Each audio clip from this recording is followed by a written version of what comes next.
Kristo po ba ay Diyos? Oo, ang Kristo ay Diyos. Ang ibig sabihin kasi ng Diyos ay tagapagligtas. Ang Hesus Kristo kasi, James, ay tagapagligtas. Tingnan natin sa unang Juan chapter 5 verse 20. Tingnan natin na si Hesus Kristo ay tunay na Diyos. Basa. Unang Juan chapter 5 verse 20.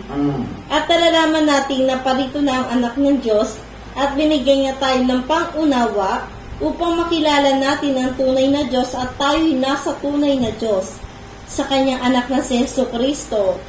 Siya ang tunay na Diyos at buhay na walang hanggan. Ayun, James, maliwanag. Sabi doon, si Kristo ay tunay na Diyos at nagbibigay ng buhay na walang hanggan. Kaya nga, pinipilit ko sa inyo, natanggapin niyo ang ating Panginoong Jesucristo para kayo maligtas sapagkat siya ay tunay na Diyos.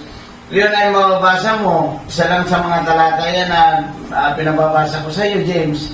Isa sa mga mababasa mo sa unang Juan, tandaan mo, James, unang Juan chapter 5 verse 20.